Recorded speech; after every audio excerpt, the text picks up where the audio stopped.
He is known for being an Italian philosopher, educator, and politician. He is recognized for providing an intellectual foundation for Italian fascism. He is Giovanni Gentile.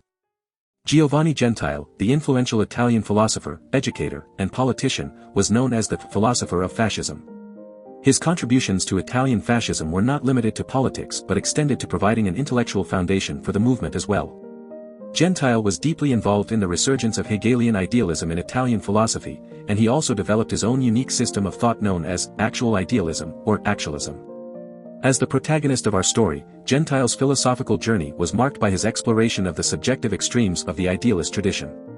He believed that reality is a product of the mind and that true existence lies in the individual's consciousness.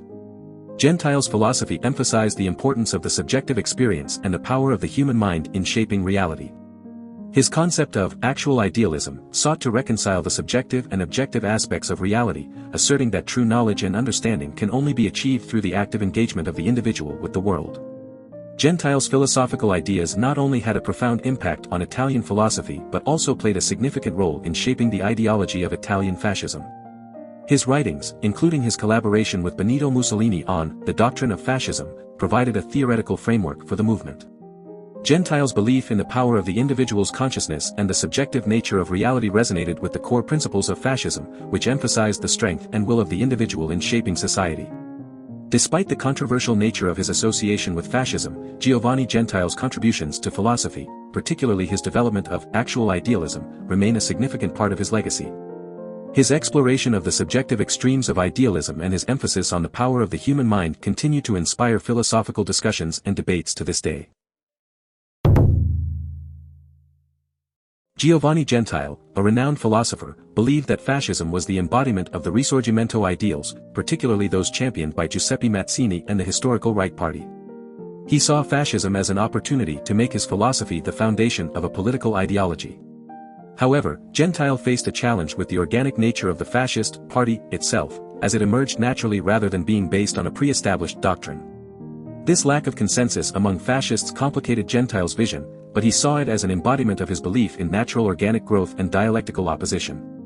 Despite the challenges, Gentile's philosophy gained recognition and credibility through his association with Benito Mussolini, who acknowledged Gentile's ideas by promoting his authorship. However, the problem of the party persisted for both Gentile and Mussolini, as there was no unified way of thinking among fascists. Nevertheless, Gentile saw this as a reflection of how a state or party doctrine should evolve, with diversity and dialectical opposition intact. While Gentile placed himself within the Hegelian tradition, he also distanced himself from certain aspects he considered flawed. He criticized Hegel's dialectic and proposed that everything is spirit, with the dialectic residing in the act of thinking itself. Gentile took issue with Marx's conception of the dialectic, viewing it as a fundamental flaw in its application to system-making. According to Gentile, Marx had externalized the dialectic, turning it into an object within a material process of historical development. Gentile believed that the dialectic was not an independent, positive entity but rather a product of human thinking. He argued that concepts such as upward and downward or heat and cold only existed as dialectical opposites within human thought. They could not be confirmed as external realities separate from human perception. Gentile deemed Marx's externalization of the dialectic as an absurd and fetishistic mysticism. In conclusion, Giovanni Gentile's philosophy played a significant role in shaping fascism, aligning it with the ideals of the Risorgimento. Despite the challenges posed by the organic nature of the fascist party, Gentile saw it as an opportunity for natural growth and dialectical opposition. He distanced himself from Hegelian and Marxist views on the dialectic, proposing that it was an inherent part of human thinking rather than an external object. Gentile's insights continue to be relevant today, encouraging us to reflect on the nature of political ideologies and the role of human perception in shaping reality. Giovanni Gentile, born in Castelvetrano, Italy, was a philosopher who drew inspiration from various intellectual movements of his time. One of his influences was Friedrich Nietzsche, whose concept of the Übermensch resonated with Gentile's own idea of the uomo fascista. Gentile was also influenced by Italian intellectuals such as Mazzini, Rosmini, Gioberti, and Spaventa, who introduced him to the concept of self-construction or autocracy. Additionally, Gentile was mentored by German idealist and materialist thinkers like Karl Marx, Hegel, and Fichte, who shared his goal of creating a theory for a structure of knowledge that made no assumptions. Despite his diverse influences, Gentile presented himself as a Catholic in matters of religion, and he emphasized the Christian heritage of actual idealism.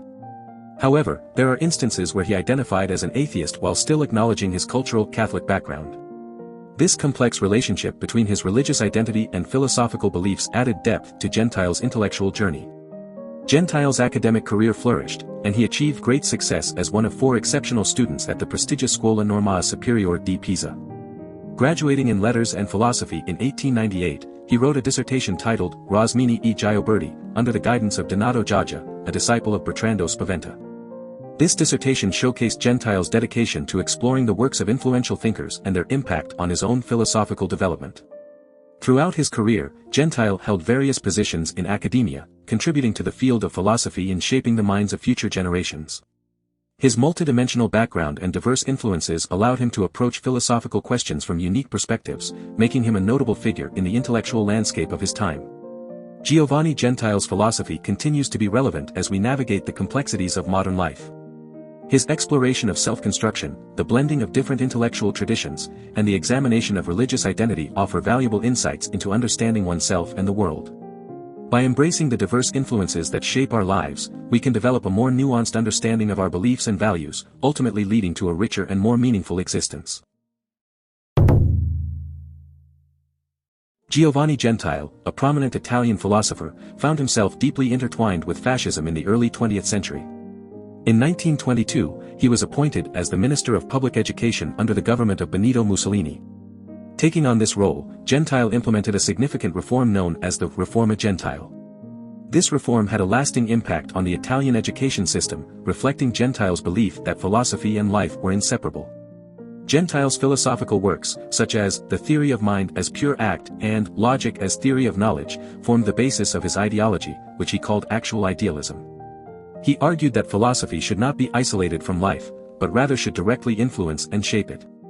For Gentile, philosophy was a governing force that could penetrate all aspects of life. As his influence grew, Gentile played a crucial role in shaping the fascist state. In 1925, he led 2 constitutional reform commissions that helped establish the corporate state of fascism. He went on to become the president of the Fascist State's Grand Council of Public Education and gained membership on the powerful Fascist Grand Council itself. Gentile's philosophical system formed the foundation of fascist philosophy, which viewed thought as all-encompassing. He believed that reality was unthinkable except in relation to the activity of thinking, and that every phenomenon was centered within a unified spiritual and transcendent framework. This philosophy served as an idealist foundation for legal naturalism, further reinforcing Gentile's belief in the absolute power of self-identification. Gentile's close association with Mussolini and fascism earned him the title of the Philosopher of Fascism. In fact, he even ghostwrote the first part of The Doctrine of Fascism, an essay attributed to Mussolini. Gentile described the characteristics of Italian fascism at the time, including state corporatism, the abolition of the parliamentary system, and autarky. Despite the downfall of the fascist government in 1943, Gentile remained loyal to Mussolini. He supported Mussolini's establishment of the Republic of Salo, a puppet state of Nazi Germany, even though he had criticized its anti-Jewish laws. Gentile accepted a position in its government and became the last president of the Royal Academy of Italy. Giovanni Gentile's involvement with fascism raises important questions about the relationship between philosophy and life. His belief in the direct influence of philosophy on society reminds us that our ideas and beliefs have real-world consequences. It serves as a reminder that we must critically examine the ideologies we subscribe to and consider how they shape our actions and interactions in our daily lives. Do you want to explore more philosophers? Who do you want to see featured next? Subscribe and leave a comment below to let me know. I'll see you in the next video.